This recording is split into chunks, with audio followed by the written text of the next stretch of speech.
Cooking meat in a milk broth is a time-honored tradition. As a matter of fact, the taboo of cooking a baby lamb in its mother's milk is mentioned in the Bible 3 times and is where the kosher law of separating milk and meat stems from. But even with this warning, people have cooked meat with milk for millennia. As a matter of fact, both of today's dishes consist of chicken being cooked in milk. But one of them is kosher, while the other is decidedly not. How is that possible? You'll just have to watch to find out. For my vintage dish, I am recreating an obscure chicken stew called chicken mole. It hails from northern Georgia, mainly around Athens, and just as the term barbecue can refer to both a cooking technique and a party, so too does the word mole mean both a gathering and a way to cook chicken. Though moles have been around Georgia for many decades, it was, and still is, an unknown dish outside of the general vicinity. It is considered a micro-regional dish and dates back to before the turn of the century. However, it had a brief time in the spotlight when Wally Butts, the football coach of the University of Georgia, led his team to victory in both 1942 and 1946. He decided to use the opportunity of the sports writers gathering on the first day of preseason practice to host a mole, where a stew of chicken and turtle meat was served. As a matter of fact, chicken moles were often made from a combination of meats such as the aforementioned turtle, rabbits, and even squirrels, stewed with the chicken in a milk broth and then thickened with crackers. As time progressed, chicken mole was finally only made from, wait for it, chicken, which is how I'm gonna make it for you today. Begin by placing a whole chicken in a large pot and fill to cover with water. Bring to a boil, then lower the heat and simmer until tender. This can be up to all day long if you like. When finished cooking, remove the bones and skin until you have a nice bowl of soft chicken meat, but be sure to save the leftover chicken broth. Chop the chicken a few times in a food processor until the chicken is in small pieces, but not so much that it turns it into a paste. Add the chicken back into the pot with whatever remains of the chicken stock. Cover with up to 2 cups of chicken stock, a stick of butter, 1 can evaporated milk, and enough whole milk to fill the pot. Turn the heat back on to warm through, and then add enough crushed saltines to give the stew the consistency of a thin oatmeal. Serve with hot sauce and more saltines. As you can see, it makes enough to feed a huge amount of people, which is why it's so popular at parties. So how does it taste?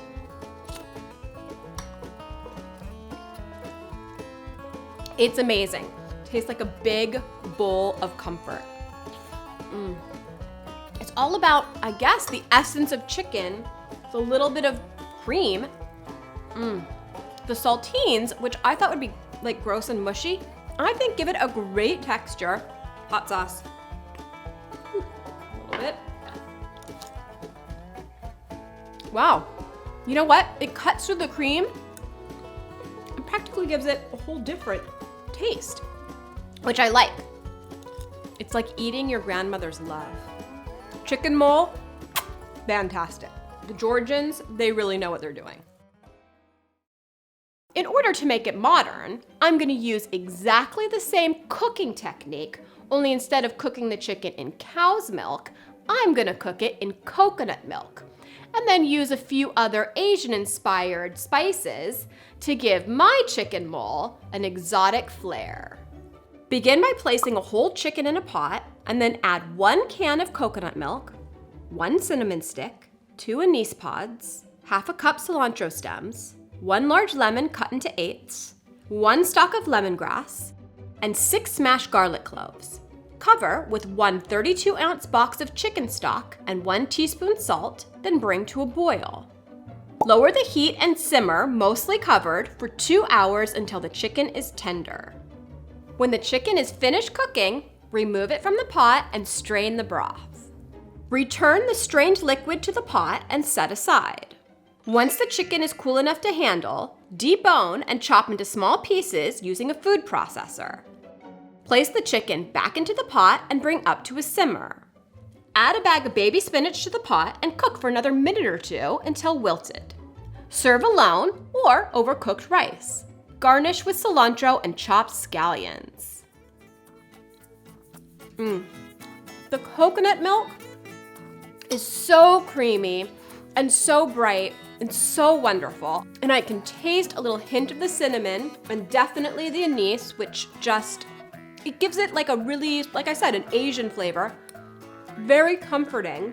And right at the end, you get that hit from the cilantro, which just brightens up the entire dish. I could eat this all day long. Both versions are delicious. Obviously, my modern version of Georgia chicken mole is a little too far gone to be called the same thing. But no matter which one you try, you are sure to love its comforting or exotic flavors. If you liked any of the home goods in today's video, you can find them at my online store, retrodepot.co. Just click the link in the description box below. I can't burp on camera anymore because you keep showing it to the people. It's delicious, but I do not want to eat it anymore. Is it even rolling? Yeah. This whole time? Yeah. Oh my god. Can I still use the air quotes? Is that like not cool? Is that a thing? Are air quotes uncool? Is that like a thing? I don't know. Teeth. Cilantro gets me. You know, that kind of. Oh my god, I'm burping.